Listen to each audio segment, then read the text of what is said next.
Juga aku dapat informasi sih Kak Asti kalau Kak Asti pernah bikin film dan bahkan itu udah pernah sampai ke Belanda ya Kak ya? Apresiasi yang sedikit secara kuantitas tapi berkualitas. Nah gimana cara Kakak sebagai sutradara menyatukan kalau pikiran ini produser nih oke nih, gimana tuh? Bapak itu bilang hanya orang yang berani tersesat yang akan jalan jauh.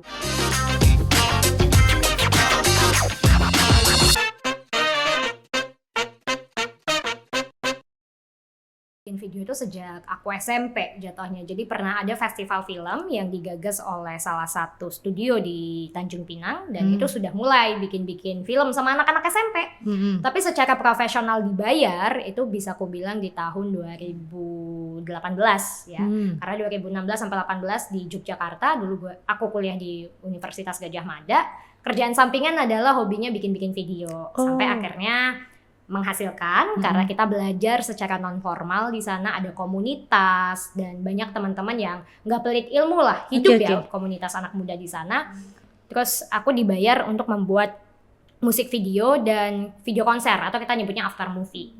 Tapi konteksnya pada saat itu sutradara nggak begitu dibutuhkan karena ya post editing ya jatuhnya, kita udah ambil gambar, post pro baru kita ngedit. Aku cuma mengarahkan dari potongan-potongan gambar itu, klip itu. Yang memang benar-benar aku memulai bikin film itu ya 2017 itu belum dibayar, tapi di 2019 project pertama itu yang cukup besar dengan salah satu portal media dunia, National Geographic, tapi ini aku third party, artinya aku dibayar oleh peneliti begitu ya. Itu saat kuliah? Itu sudah beres kuliah. Udah beres. Jadi aku dapat project itu bulan Mei, aku lulus itu wisuda dari UGM itu bulan Februari. Jadi Februari.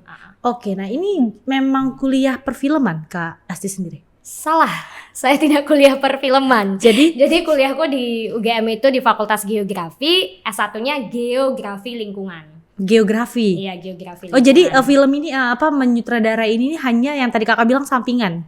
Awalnya sih hobi, sampai akhirnya ketika dapat project Nat Geo ini, jadi gini, kalau bikin film fiksi ada dua jenis film ya, kita ngomongin film fiksi dan non fiksi, ada dokumenter gitu ya contohnya. Nah film yang kenyataan.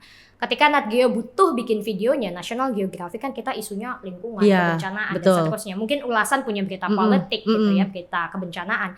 Yang dibutuhkan adalah orang yang punya nalar science gitu ya. Kita nggak bisa berhayal di sini, tapi kita perlu menuangkan dokumen riset yang bahasanya sangat tinggi, scientific, menjadi bahasa audiovisual yang dimengerti oleh penonton. Oh jadi film pertamanya Kak Asti itu malahan tentang itu ya? Iya, video dokumenter pendek. Iya, video dokumenter pendek. Jadi memang yang secara profesional tanda kutip dibayar ya, secara pantas, yaitu tentang banjir rob di Sayung, Demak, Jawa Tengah ya. Oh, di situ berarti Kak Asti mulai mungkin bahasanya profesional dibayar.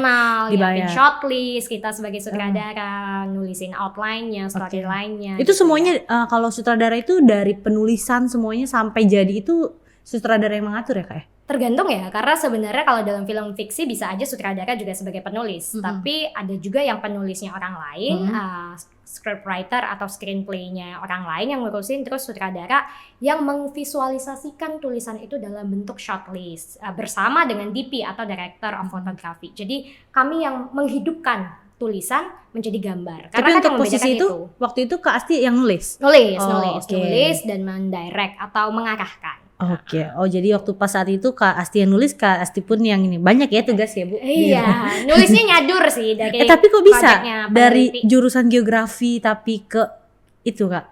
Ini yang namanya menanam benih kebaikan, asik. Jadi sebenarnya kedekatanku dengan beberapa dosen-dosen, dekan-dekan di UGM itu dimulai ketika aku bekerja sampingan juga jadi LO, license officer untuk beberapa event gitu ya. Terus jadi MC di UGM. Sampai mereka juga tahu bahwa sampingannya aku anak yang sering bikin video gitu. Sampai dosenku nyari, saya butuh tim PH di Jogja yang bisa bikin video dokumenter tapi paham science. Karena ini akan susah nih menyadur bahasa riset tadi menjadi bahasa yang lebih dimengerti masyarakat. Banyak banget PH dokumenter yang lebih bagus di Jogja, tapi tidak semua sutradara PH dokumenter yang bisa paham isu bencana gitu ya, isu geografi. Siapa yang paham? Ya kami nih, tim yang anak geografi lingkungan. Dan kupikir itu selling point-nya kami ya, nilai jualnya saat itu dapat project ini. Oke, tadi dari SMP aja udah mencoba ya Kak ya? Cuman belum dibayar aja ya itu, tapi udah mencoba. Itu waktu SMP kenapa kepikiran maksudnya bikin video apa yang dipikirin Kakak? Waktu itu aku bikin video pendek film fiksi tentang mati lampu. Isu Tanjung Pinang sekali ya, mati lampu. Jadi film itu? Jadi film pendek ya, film pendek. Jadi kan film pendek biasanya di bawah 30 menit pasti gitu ya. Cuma memang dari awal aku SD, SMP itu sudah sering banget ikut teater, kabaret dan seterusnya sebenarnya. Jadi memang sudah tertarik dengan dunia sastra itu sejak kecil. Tapi akhirnya aku juga memahami setelah besar bahwa film adalah medium yang paling tepat untuk menyampaikan pesan. Karena di situ semua hal tergambar secara tulisan, secara audio, secara visual, animasi, motion grafiknya, efeknya. Jadi bagiku kamu boleh jadi apa saja profesinya, tapi lewat film pesan yang ingin kamu sampaikan jadi lebih mudah. Makanya orang berlomba-lomba bikin media, bikin YouTube, bikin vlog, film. Ya. Tapi kalau dari SD udah tahu nih, atau dari SMP kalau kesana arahnya perfilman begitu, kenapa Kakak nggak ambil kuliah itu Kak? No, saya nggak pernah tahu akan berakhir jadi sutradara. Punya prinsip hidup, kalau bapak saya sih, saya manggilnya Abu ya, bapak di rumah tuh bilang hanya orang yang berani tersesat yang akan jalan jauh. Gitu. Oh jadi berarti ini tersesat nih kemarin? Iya, bisa dibilang sampai hari ini akan terus tersesat hingga tujuan akhirnya yang kita nggak tahu gitu ya. Kalau mungkin dalam bahasa orang yang religius akan bilang, oh ini ikhtiar dan tawakal gitu ya, bahwa saya berusaha sebisa mungkin husnuzon, berprasangka baik dengan rencana Tuhan. Jadi bagaimanapun jalannya, rezekinya dinikmati begitu ya. Dulu mikirnya, oh mungkin saya akan kerja di Kementerian PUPR deh, karena dapat beasiswa dari sana gitu ya. Oh mungkin suatu hari akan jadi dosen setelah S2 gitu ya. Sempat kepikiran, oh saya akan jadi filmmaker gitu setelah masuk ke dunia dokumenter. Tapi saat ini saya berpikir bagaimana kalau saya jadi politikus. Oh siap. Ya bisa aja. Tapi kan? sebenarnya Kak Asti ini ya maksudnya kayak orang yang berani keluar dari zona nyaman ya. Iya dong. Termasuk ya. Harus. Kan karena ada orang kalau udah lurus ya udah di situ aja, dia nggak akan mencoba kesini gitu loh. Bukan nggak berani keluar dari zona nyaman kayaknya aja, tapi itu udah sosial konstruktif ya, bahwa ada batas-batas tabu yang dibuat oleh masyarakat atau bahkan orang tuanya sendiri gitu loh, mengekang anaknya gitu ya.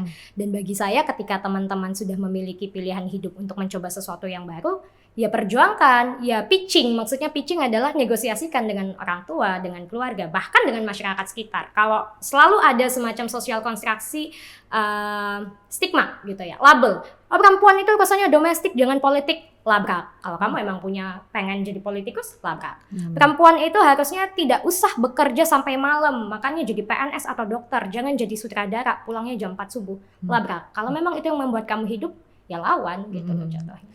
Mantap sih, maksudnya dari orang tua juga berarti supportnya kuat ya Kak Asti ya? Orang tua supportnya kuat dan saya juga sebisa mungkin menjaga kepercayaan mereka, itu yang paling penting. Betul. Nah ini Kak Asti untuk pertanyaan dasar lah, sebenarnya pertama mungkin Kak Asti bisa jelasin sutradara itu apa sih Kak? Mungkin banyak juga kan orang yang nggak tahu. Sutradara itu kalau diartikan ya sebenarnya dalam bahasa Inggris itu director atau pengarah gitu ya. Jadi dia yang mengarahkan jalannya syuting, production sampai dengan nanti post production sebenarnya. Jadi dalam film itu ada 3 tahap, praproduksi. Itu bagian sebelum syuting, nulis lah, survei lokasi dan seterusnya. Sutradara ikut andil tapi mungkin belum terlalu banyak gitu ya. Bisa aja penulis yang ambil alih gitu. Dan itu production manager.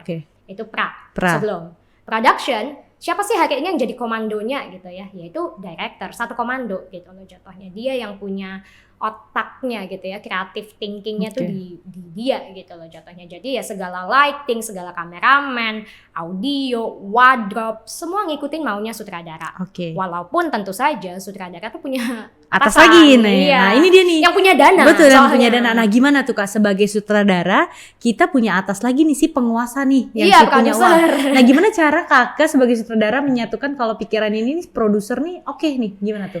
Ini adalah bicara soal skill komunikasi, 1, dan 2 adalah ya tadi ya menanam benih kebaikan lagi-lagi. Lebih ke situ lebih ke sana jatuhnya. Jadi tiap kali saya komunikasi dengan produser, siapapun itu produser yang mendanai jalannya syuting ya, baik itu plat merah kayak plat hitam, plat hijau mungkin ya, pemerintah, swasta ataupun NGO, yang terpenting adalah saya ingin tahu dulu ekspektasi mereka apa. Biasanya kami sudah, kalau di PH saya bikin pitching dulu pertama. Pitching itu kayak kita meeting buat nangkep idenya secara cepat. Bapak mau videonya kayak apa? Ada contohnya nggak di YouTube? Gitu. Kalau memang videonya belum pernah dibuat, gitu. Sudah pernah dibuat. Kalau belum pernah, baru kita eksperimental, gitu ya. Oh mau kayak gini videonya? Oke Pak, Bapak punya budget berapa? Oh segini. Nggak bisa, kita harus turunin Pak alat-alatnya untuk video ini pakai drone.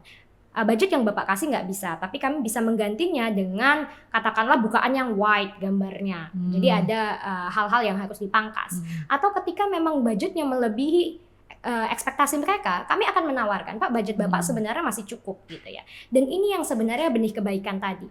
Ketika dengan uang yang terbatas kamu bisa ngasih all out sebagai sutradara dan timmu gitu ya.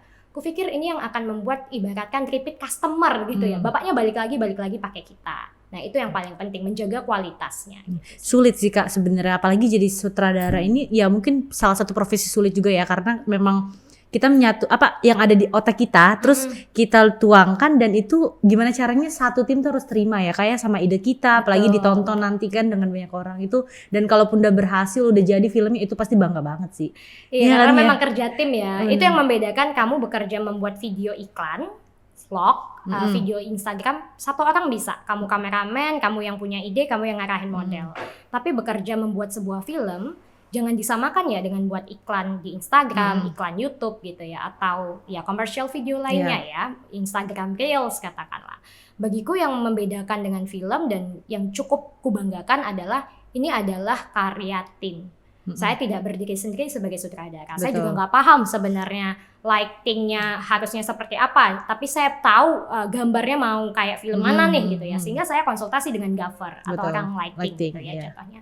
Dan ini juga yang akhirnya mengasah mungkin soft skill saya, katakanlah leadership gitu ya, negosiasi gitu ya, toleransi dan seterusnya, komunikasi. Yang akhirnya membentuk Asti tidak hanya sebagai sutradara, tapi as a human being, sebagai manusia biasa yang akhirnya bisa tidak terlalu keras kepala dengan pendapatnya. Nah, jadi menjadi sutradara itu menjadi manusia, enggak belajar jadi tapi manusia. Tapi selama menjadi sutradara sekarang Kak Asti, maksudnya sama pengalaman lah sama produser itu selalu lurus.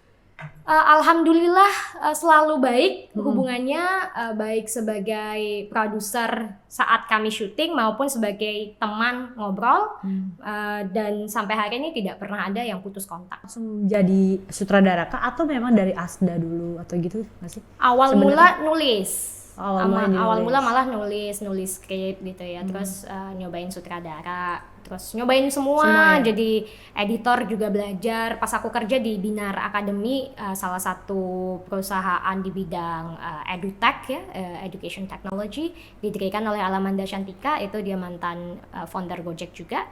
Aku sebagai videographer di marketing team ya, dan itu jadinya nulis iya, ngambil gambar iya, ngedit iya tentu, ngambil gambar pakai gimbal ya, sama nyeting kamera, harus tahu alat dan seterusnya. Itu kok bisa ya, maksudnya sampai semuanya gitu ya Kak Asti ya, dicobanya ya, sampai editor juga, nulis ya juga. Tapi dari semua yang udah Kak Asti lakukan, sebenarnya Kak Asti lebih mana sih, maksudnya lebih yang suka mana gitu? Mungkin sampai hari ini orang akan lebih percaya aku sebagai sutradara dibanding kameramen. Oh, oke. Karena mungkin kalau secara tinggi badan gak cocok jadi kameramen, tinggian ya, tripod soalnya, betul. Ya, tapi kalau sebagai sutradara sudah lebih banyak proyeknya, mungkin karena teman-teman lebih percaya. Aku orangnya suka ngomong, jadi apa-apa diomongin, baik yang setuju ataupun tidak setuju gitu ya. Jadi ya lebih ke sana sebenarnya sebagai sutradara. Ini juga aku dapat informasi sih Kak Asti, kalau Kak Asti pernah bikin film dan bahkan itu udah pernah sampai ke Belanda ya Kak ya filmnya. Iya. Itu film apa Kak? Dan yang keberapa, project keberapa? Wah, project keberapa aku nggak ingat sebenarnya. Tapi yang pasti itu project tahun 2020, Dara Duka. Dara Duka itu adalah film dokumenter pendek ya, 15 menit yang menceritakan kisah biopik itu biografi dalam film ya, tentang Mak Dara, seniman joget dangkung, seniman tradisi di Tanjung Pinang. Jadi memang film ini kita garap mungkin ya pelat merah lah kalau orang bilang, karena ini didanai oleh Kemdikbud lewat Balai Pelestarian Nilai Budaya Tanjung Pinang saat itu, dan produserku Bu Sita Rohana penelitinya, co-produsernya ada Bang Hendro. Cuma bagaimana dengan dana yang ya ada gitu ya, kita semaksimal mungkin membuat sebuah film yang di luar batas kelihatannya di luar budget segitu. Dan itu ditonton oleh teman-teman sinias-sinias film lainnya, termasuk Mas Tony ini ya, Bapak dokumenter Indonesia ini. Di Belanda itu. Waktu itu di Indonesia, beliau juga yang sempat kayak support, ayo masukin FFI gitu contohnya. Dan di Belanda itu masuk di Indonesian Day, jadi kita memperkenalkan Indonesia kepada teman-teman baik orang Indonesia yang ada di Belanda dan orang-orang asing tentunya ya bule-bule asing ini dari berbagai negara. Jadi akhirnya setelah film ini tayang dan ada Q&A saat itu kalau bahasa Indonesia momen tanya jawab gitu ya. Akhirnya aku punya banyak followers juga dari berbagai negara gitu ya, yang akhirnya terkoneksi. Bahkan ada ibu-ibu yang bilang, oh saya tahu Tanjung Pinang dekat Singapura gitu ya. Ada rasa bangga kita bisa memperkenalkan isu lokal di kancah internasional. Udah dikenal Tanjung Pinang ada aja, kayaknya kita bangga banget ya Kak. Bangga banget, nah, maksudnya dia bisa membedakan mana Tanjung Pinang, mana Pangkal Pinang. Iya, Pangkal Pinang itu betul, Pangkal Pinang. Dan orang taunya di mana Tanjung Pinang. Ntar kalau kita bilang Batam, tahu mereka Kak. Kan menyebalkan ya, ibu kotanya ini loh di Tanjung Pinang. Nah itu bagaimana tuh Kak? Maksudnya kayak project yang sampai ke Belanda itu emang goalsnya mau ke sana? Oh enggak itu ya? Memang karena sebelumnya aku punya koneksi juga dengan Perkumpulan Pelajar Indonesia Groningen. Oh karena S2 di sana ya kemarin. S2 di sana, dan film ini kurasa pantas untuk ditayangkan di sana karena memang sudah ada subtitle bahasa Inggrisnya, English subtitlenya, dan sudah menang penghargaan. Ditambah memang niatku adalah sangat ingin menyiarkan nama Dara Duka seantero dunia gitu ya.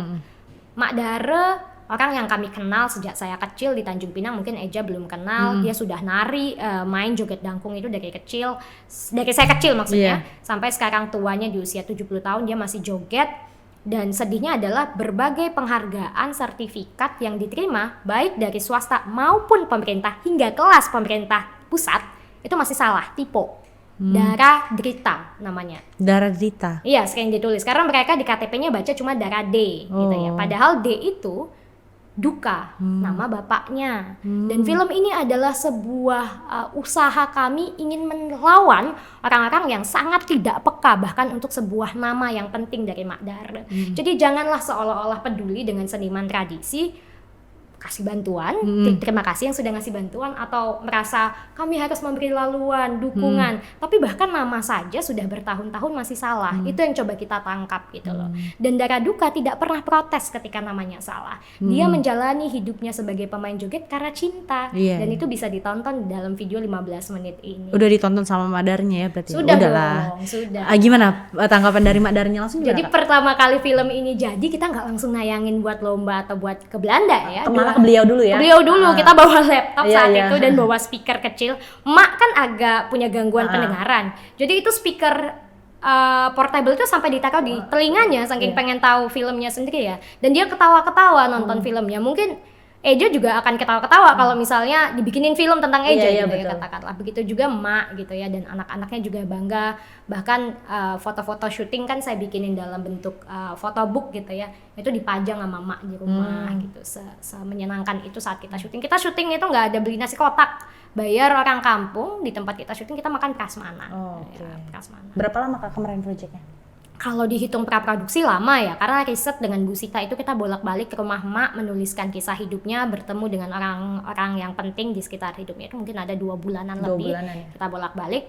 Kalau syutingnya cepet, 4 hari. Itu talentnya orang Pinang juga ya? Semua orang Pinang, asli orang Pinang asli ya, Melayu, maksudnya yang ada di hidup Mak Dara, karena ini kan dokumenter ya, jadi asli yang ada saat itu. Dan memang kita saat itu masih bertemu rezekinya dengan Pak Odong, almarhum suami Mak. Almarhum itu meninggal sekitar 20 apa 30 hari setelah film ini selesai kalau nggak salah ya waktu itu ya Mak. Jadi ya kita sempat mendokumentasikan momen terakhir Pak Odong main biola sambil dia baring gitu. Masya Allah. Nah ini berarti termasuk film Dara Duka ini termasuk yang sukses lah ya Kak kalau bisa dibilang. Semua film yang selesai adalah film yang sukses buat saya.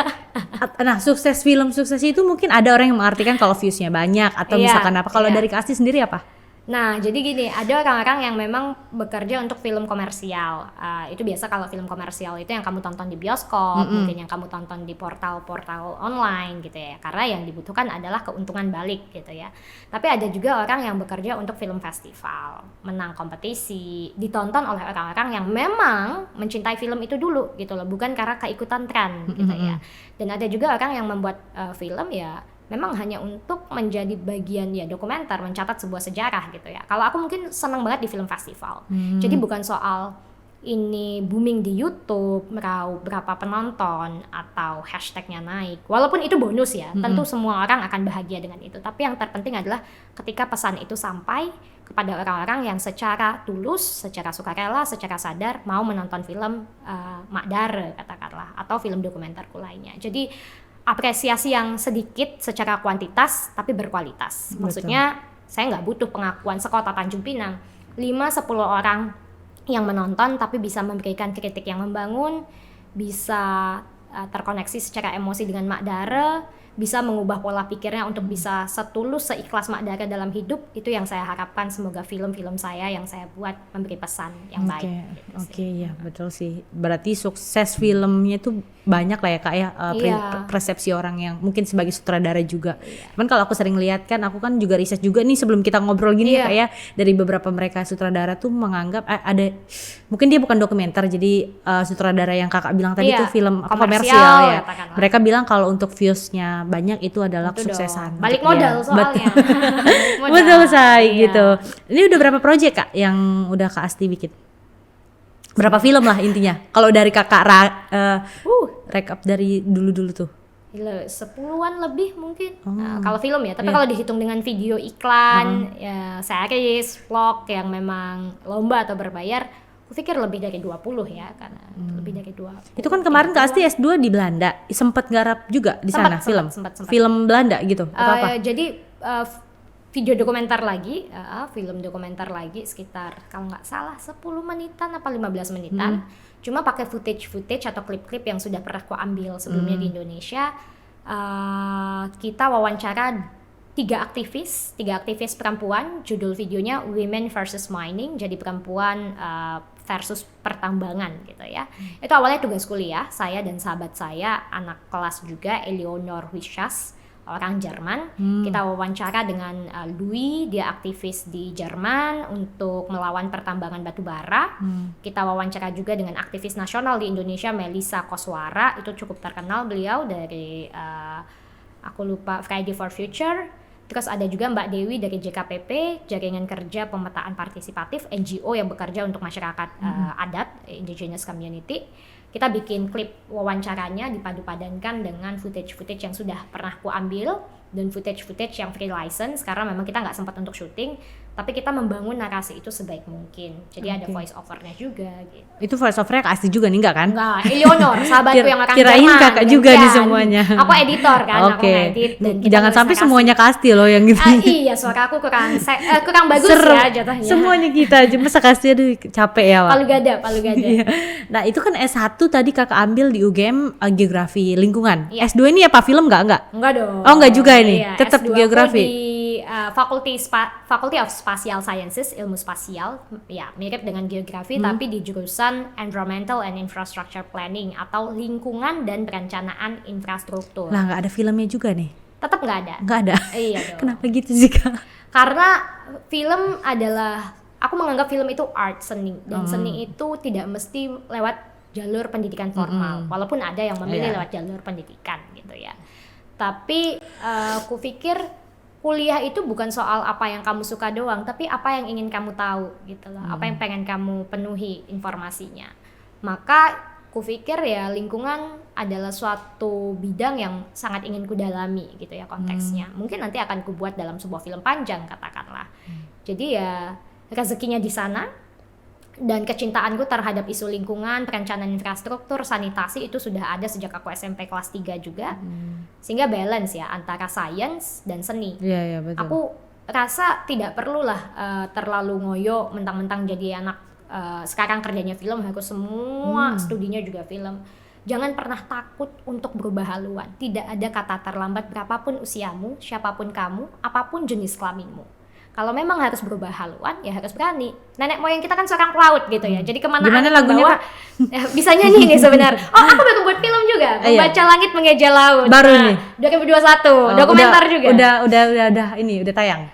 Iya, dari Balai Kajian ya, atau Balai Pengembangan Balai Pelestarian Kebudayaan wilayah 4 di Jalan Pramuka. Bisa ngambil buklet dan videonya di sana. Ada DVD-nya gitu. Oke, bisa kali ya nanti. Bisa. Apa tadi judulnya? Membaca Langit Mengeja Laut. Membaca langit mengeja laut dieja gitu ceritanya. Jadi ini apa cerita tentang 5 pelaut, ada nelayan tradisional, ada nelayan kelong, ada nahkoda kapal feri, ada pemain jong. Bagaimana mereka membaca tanda-tanda alam. Jadi ini pengetahuan masyarakat gitu ya. Atau kita nyebut juga kearifan local wisdom. Oh, kalau angin bertiup dari selatan ditandai dengan apa? Ada taung. Kalau pernah tahu istilah taung tuh macam angin puting beliung di laut gitu ya. Jadi kita merekam apa yang dipercaya mereka turun temurun dalam konteks membaca langit. Keren, dan mengeja laut. Itu gitu. Maksudnya kepikiran bikin itu di mana? Lagi ngapain Kakak waktu itu? Waktu itu nggak tahu, sama produserku juga ya, kita bikin apa ya film ini ya. Sampai akhirnya kita berpikiran bahwa waktu itu COVID syutingnya, jadi kita nggak boleh keluar Tanjung Pinang. Karena kalau COVID ini kreatif semua ya, kayaknya tiba-tiba ya. Seketika jadi ya. Jadi memang kalau terpaksa karena tekanan, seseorang tuh akan keluar dari zona nyamannya dan berpikir lebih keras gitu. Tapi keren loh, membaca langit mengeja laut itu kayak nggak kepikiran kita ya untuk ngomong judul itu aja, nggak kepikiran loh. Keren banget Kak Asti emang. Nah Kak, hal terberat apa sih Kak Asti sebagai sutradara ini sih Kak? Ya paling susah dari jadi sutradara itu menahan emosi. Kalau pas lagi syuting sebenarnya tuh mau kesel gitu. Mau marah kalau misalnya astradaku atau DOP-ku, staff atau timku melakukan kesalahan atau ya nyebelin gitu ya. Tapi kan ada mood, emosi talent yang harus dijaga. Sutradara kalau moodnya udah jelek, semuanya hancur gitu ya. Dulu mungkin aku jadi sutradara yang masih kebawa emosi. 2017-2018 teman-temanku di Jogja tahu lah gitu ya. Wah pokoknya kalau kerja sama Asti itu kayak kerja sutradara militer jadinya ya. Oh iya ya? Iya, jatuhnya kayak ayo pindah gitu ya, waktu dan seterusnya gitu.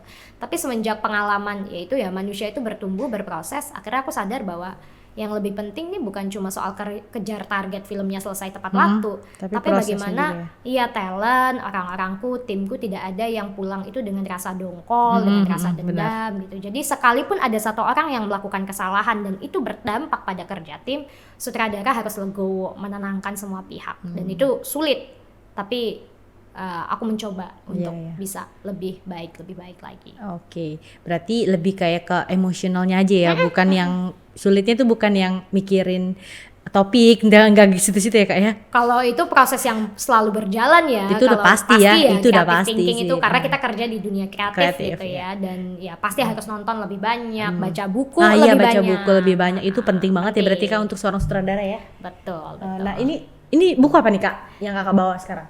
Judulnya Invisible Woman. Jadi dia buku yang menceritakan bagaimana perempuan itu tidak diperlakukan adil di dunia. Jadi ada data-data penting di berbagai negara yang menceritakan bagaimana perempuan, kebijakan publik, kebijakan politik, kebijakan apapun itu yang tidak ramah dengan perempuan gitu. Dan memang kebanyakan filmku pasti ada tokoh perempuan, selalu ada tokoh perempuan ya, karena lagi-lagi di dunia yang sekarang ini tidak bisa tidak diakui bahwa patriarki masih begitu mengakar ya, termasuk Indonesia.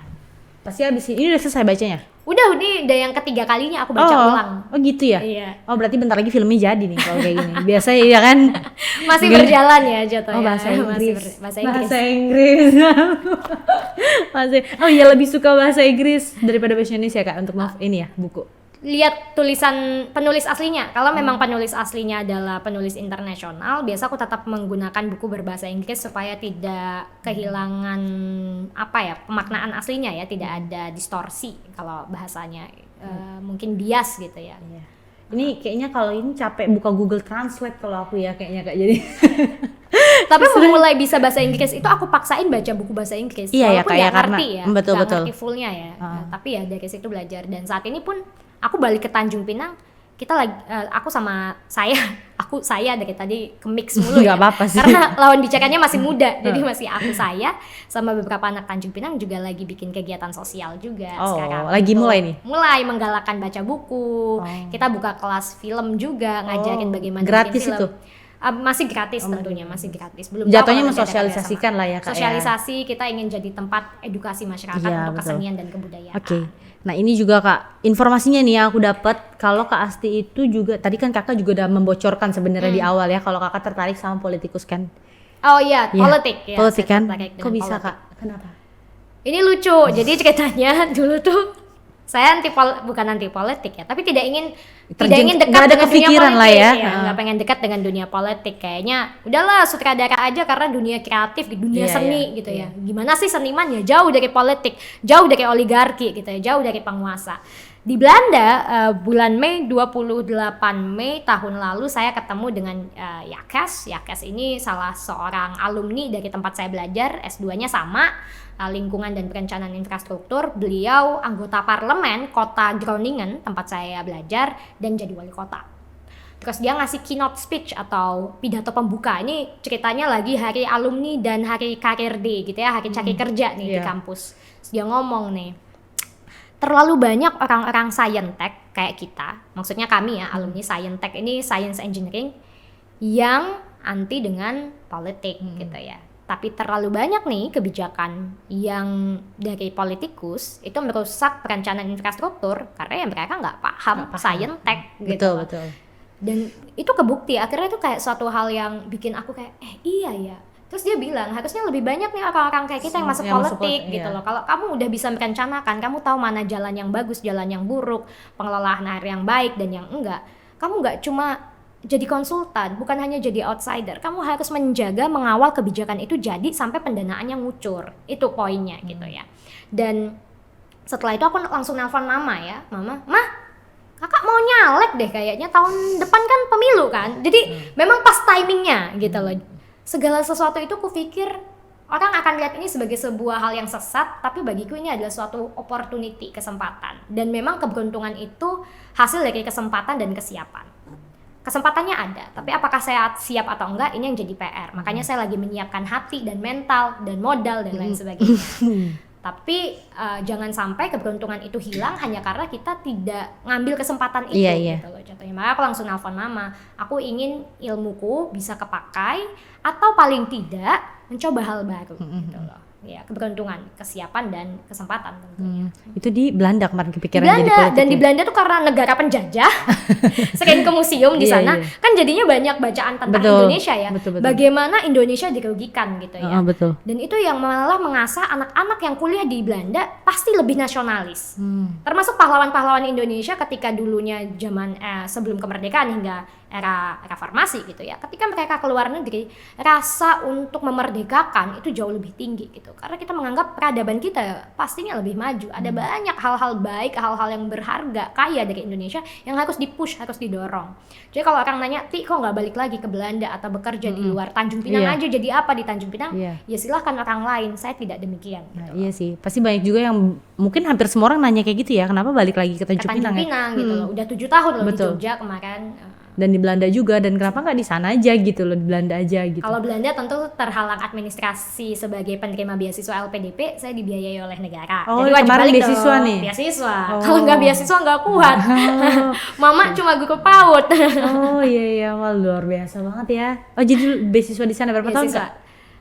Kita normal di sana S2 tuh bisa 1-2 tahun, tapi aku memilih 1 tahun selesai, jadi 1 tahun 3 bulan udah pulang. Udah balik. Ya, jadi beasiswanya sampai 2 tahun itu?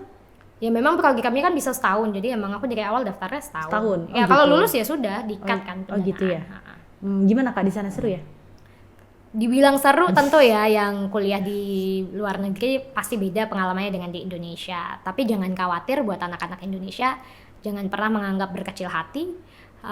Ketika aku di Belanda ngobrol sama teman-temanku yang bule juga, yang kulit putih, pengetahuan mereka juga tidak jauh-jauh amat gitu loh. Biasa aja gitu ya jatuhnya. Maksudnya jadi, ini bukan soal karena mereka makan keju, makan susu mereka jadi lebih tinggi, lebih pintar gitu ya. Tapi ini soal berapa banyak buku yang mereka baca, berapa berarti banyak film yang mereka buku ini tonton. Penting banget ya Kak ya. Penting banget. Kamu boleh nggak S2 ke luar negeri, tapi kalau kamu baca buku internasional, katakanlah kamu lebih banyak baca buku dibanding mereka yang S2, kupikir isi otaknya akan lebih kaya gitu ya. Makanya aku sempat punya bercandaan sama teman-teman, kalau nikah maharku adalah buku. Oh iya, buku apa? Banyak sih cari listnya. ya. Apa nih Kak? Jadi cari Kak list ya. Maharnya buku ya guys. bukan berapa gram bukan ya. Penting buku lah ya Kak. Buku lah, kilo kan kalau buku kan. Iya. Ngeri. Apalagi bukunya yang ini ya, yang apa langka gitu ya Kak ya. Iya, apalagi kalau tulisan-tulisan lengkapnya Seno Gumira Aji Dharma, itu salah satu penulis favoritku di Indonesia. Buat teman-teman yang belum baca, silahkan baca. Oke, siap. Tapi kalau tapi janganlah bahasa Inggris Kak, kasihan ya nggak bisa bahasa Inggris. Loh, malah yang nggak bisa bahasa Inggris jangan khawatir, boleh chatan sama aku. Jadi gitu. sering ngebantuin teman-teman translator juga ya Kak. Translator ngeles bahasa Inggris secara nggak langsung. Ada juga ya. Ada. Ini baju udah politik nih Kak kayaknya. Berarti siap banget ya masuk dunia ke politik. Ini tulisannya ini kaos partai. Iya berarti memang udah siap. Ada fotoku. Udah siap banget berarti ya. Dibilang siap dan ini cara aku cari modal ya sebagai politikus muda yang tidak punya backingan dinasti politik. Bapak cuma tukang bikin bonsai, mama cuma guru PAUD. Kupikir untuk bisa have fun ya, aku harus menikmati dong proses masuk dunia politiknya juga. Akhirnya aku bikin kaos yang lucu-lucuan buat teman-teman, sekaligus ya dapat duit gitu ya, usaha dan kreatif aja gitu lah maksudnya. Tapi maksudnya kalau ini apakah ini tujuannya Kak Asti sendiri atau nggak penting berapa hasilnya nanti, yang penting proses? Tujuan untuk menang itu wajib dong. Wajib gitu. ya. Tujuan untuk menang itu wajib. Tapi aku percaya bahwa kalau kamu tidak menikmati prosesnya, destinasi itu nggak akan indah gitu ya. Jadi jangan sampai hanya fokus pada hasil akhir. Dan itu yang membuat kenapa banyak caleg gagal jadi gila. Dan itu yang dikhawatirkan teman-temanku kan. Jangan nyalekin, ntar kalau gagal lu gila gitu. Ya itu kalau calegnya memang tujuannya finalnya adalah duduk di kursi parlemen gitu ya. Dan apa sih yang mereka kejar?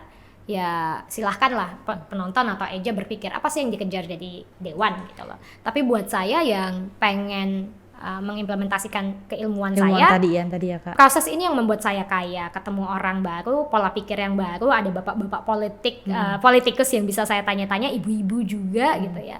Ini pengalaman yang nggak mungkin didapatkan kalau saya nggak nyoba sekarang. Iya. Di usia baru 26 tahun gitu ya. Dari yang dulunya sempat kerja jadi asisten peneliti, sutradara film, dan sekarang bergabung di dunia politik. Ini yang membuat saya merasa saya sudah menang kok menjalani proses ini. Dan jika sudah mau mencoba saja itu sudah menang. Jadi jangan takut anak-anak muda juga untuk masuk ke dunia yang baru gitu loh. Oke. Nah ini Kak, artis sukses sendiri buat Kak Asti sebenarnya apa Kak? Cukup sangat filosofis ya pertanyaannya. Karena kan kayaknya dari tadi kita ngobrol Kakak sukses di semua bidang apapun loh Kak. Kalau yang kita bayangkan ya, kayak oke, kuliah lulus bener nih. Arti kata suksesmu apa? Apa ya? Kalau aku ya, apakah menjadi misal katakanlah jadi PNS, jadi dokter sukses? Oh no, enggak sih. Karena mungkin itu tidak sesuai keinginanmu passion gitu atau ya, tidak ingin sesuai keinginanku ya. Iya. Kalau aku apa ya? Kok jadi aku ini ya kayak? Karena artinya sukses punya definisi yang sangat private sebenarnya, sangat personalized atau sangat masing-masing punya definisinya. Cuma bagiku adalah aku setuju dengan bapakku gitu ya, sukses ini bisa dimaknai sebagai yaitu tadi, tidak takut untuk tersesat, baik dalam hal mencari ilmu agama, baik dalam hal mencari ilmu kehidupan, dalam hal mencari rezeki, mencari pasangan dan seterusnya. Artinya sukses adalah sesuatu hal yang tidak pernah ada tujuan akhirnya gitu ya. Bisa saja hari ini aku nggak merasa sukses gitu ya, terus dalam beberapa tahun ke depan berjalannya waktu aku baru berpikir aku pernah sukses kok dulu gitu ya, karena pernah menang ini katakanlah atau pernah bikin film ini. Dan kata sukses ini menjadi sulit dimaknai. Sebenarnya kamu mau sukses dimaknai secara uang atau apa. Bicara soal sukses, aku juga sekalian deh ngebahas ini karena banyak teman-temanku di usia yang 26, 25, 27 itu seringkali memaknai sukses karena konstruksi sosial lagi. Orang tua misalnya pengen anaknya tiba-tiba lulus kuliah dapat kerja, katakanlah jadi PNS. Aku pernah nanya, apa sih bangganya jadi PNS gitu ya? Dan salah satu orang tua aku juga ngomong, ya kebanyakan orang beranggapan ketika jadi PNS, orang itu pengen kestabilan ekonomi, tunjangan dan seterusnya. Sama ngajuin KPR, kredit gampang. Terus kita kan jadi berpikir, loh kok orang tuanya bangga belum anaknya jadi PNS, mentalnya anaknya pintar berhutang gitu ya. Ini sukses yang bagaimana sih yang diharapkan orang tua? Nah, sukses ini jangan sampai materialistik, jangan sampai kapitalisme, karena itu tidak akan punya akhirnya, dan itu yang membawa mental korupsi gitu ya. Bahwa mental kamu untuk lifestyle-nya bermewah-mewahan, flexing dan seterusnya. Jika suksesmu adalah merasa cukup, itu yang jauh lebih baik. Jadi suksesku adalah aku ingin merasa cukup dalam hidup, cukup bahagia, cukup makan gitu ya, cukup cintanya dan seterusnya, cukup waktu, tidak merasa capek. Memang di dunia psikologi aku sempat ikut kelas ya, kelas karir dari Groningen, ada psikolog yang bikinin value dalam berkarir, nilai dalam berkarir. Tuh ada banyak banget listnya, ada 20-an, kamu boleh pilih. Ada yang flexible working hours, waktu bekerja yang lebih fleksibel, jadi nggak ada jam kerja. Ada yang kestabilan ekonomi, ada yang naik pangkat, ada yang dedikasi kepada masyarakat gitu ya. Ada yang adventurous atau tantangan, ada yang apalagi gaji tinggi. Kamu boleh pilih 3 dari 20 itu waktu itu dia minta. Dan ternyata 3 yang kupilih itu memang tidak berkaitan dengan ekonomi. 1 tantangan, 2 jam kerja yang fleksibel, 3 yang memberi impact atau dampak kepada orang lain. Kita bisa memilih suksesnya kita. Kalau teman-teman punya kata sukses menjadi kaya, silahkan. Kalau teman-teman punya sukses kestabilan waktu kerja yang monoton, silahkan. Iya, beda-beda ya. Silahkan dipilih value-nya apa.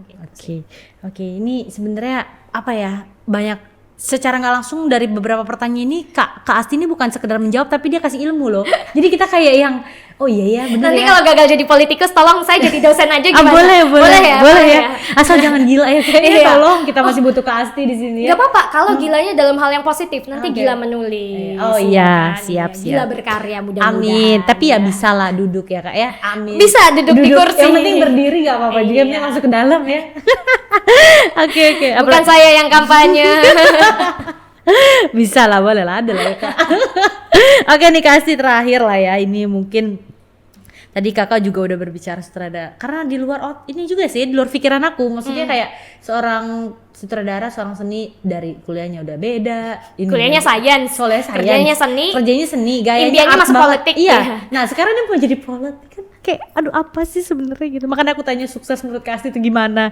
Oke lah gitu. Nah terakhir sebenarnya harapan ke depan untuk Kak Asti selain politik apa Kak? Harapan kedepannya buat aku sendiri ya sebagai as a human being, sebagai manusia adalah aku harus tetap berani mencoba. Pokoknya tetap ya. Tetap usia aku mau nambah 30 tahun, 35 tahun, 40 tahun. Impianku adalah ya sebisa mungkin aku mencoba hal baru yang membawa dampak positif untuk diriku dan tidak merugikan orang lain. Kemarin pemenang Oscar juga teman-teman mungkin tahu ya, ada perempuan Michelle Yeoh yang juga ngomong. Dia bilang ya, hai perempuan, jangan biarkan orang berkata kepada kamu sudah melewati masa kejayaanmu. Kita nggak jadi kerajaan Singosari atau jadi Gajah Mada yang pernah dituliskan dalam buku sejarah punya masa kejayaan. Masa kejayaan itu masa yang kita buat, gitu ya. Jadi harapan buat aku, buat teman-teman perempuan yang mendengarkan ini, buat teman laki-laki, semua orang yang mendengarkan, jangan pernah takut untuk berubah ke arah yang lebih baik, gitu ya. Yang lebih baik ini bisa jadi lebih mungkin secara ekonomi lebih turun atau bagaimana silahkan, tapi bagiku jangan pernah takut untuk tersesat karena sekalinya kamu cuma diam di tempat, disitulah kamu mati gitu. Hanya ikan yang hidup yang berani melawan arus gitu loh. Berarti harus hidup. Kak Asti terus mungkin berharap selalu tersesat jatuhnya ya Kak. Bukan selalu tersesat sih karena yang Kakak bilang siap tersesat. Nah, selalu bukan siap selalu untuk tersesat ya, selalu siap tersesat. Udah siap menghadapi kalau bakalan tersesat nantinya dan itu untuk keluar lagi dari situ. Jadi gitu-gitu terus ya Kak. Makanya kan pepatah juga bilang malu bertanya sesat di jalan. Artinya kalau aku hari ini berjalannya cukup jauh dan siap tersesat, aku berani banyak bertanya dan aku berani juga untuk ditanya gitu. Tapi salutnya Kakak tuh orangnya berani coba gitu ya. Coba-coba yang baru-baru itu sih maksudnya nggak semua orang bisa mau cobain dan Kakak termasuk orang yang tipikal menyesali sama pilihan nggak? Tidak boleh. No ya? Iya. Kalau bisa sih pasti pernah nangis ketika ada suatu hal yang gagal gitu. Tapi ya tadi aku bilang kalau kamu dengan manusia saja harus husnuzon, harus berprasangka baik, apalah lagi dengan Tuhan gitu ya. Ketika ada satu rencanamu yang gagal, percayalah ada rezeki baik yang lagi disiapkan Tuhan untuk hal yang lain gitu. Apapun agamamu, aku yakin itu sama janjinya Tuhan gitu ya. Asti Quotes 2023 naik. Mungkin ada lagi nggak Asti? Jangan lupa beli kaos partai saya. Oh iya boleh, di mana kita dijual ya. Jadi ini banyak langsung kontak WhatsApp atau Instagram. Tapi gitu bagus ya. loh itu, maksudnya kreatif kan. Ini kaos partai, belakangnya ini calegnya. Oh gitu. Iya. Oh oke, keren. Ini aku juga maksudnya kayak mungkin ini tadi Kakak udah jelasin juga ya buku yang dalam Nia. Ini beli di Belanda enggak? Beli di Belanda. Oh, dibeli di Belanda. Iya benar, Belanda. Bener ya, Belanda ya. Oke, banyak banget deh ilmu yang tadi udah kita dapetin dari seorang Asti sutradara. Jadi kalau kalian mau bikin film atau apa bisa langsung kontak ya Kak ya? Iya boleh. Langsung kontak aja, cari aja Instagramnya atau Instagram boleh. Boleh ya Instagram. Paling aktif di Instagram. Apa Kak Instagramnya Kak? Kalau untuk yang akun kreatif director @hola. Oh beda ya? Iya. Oh, oke, nanti kalau kita catat yang lah. politik nanti kakak.astila. Oh beda lagi nih. Beda oh dong, oke siap. beda.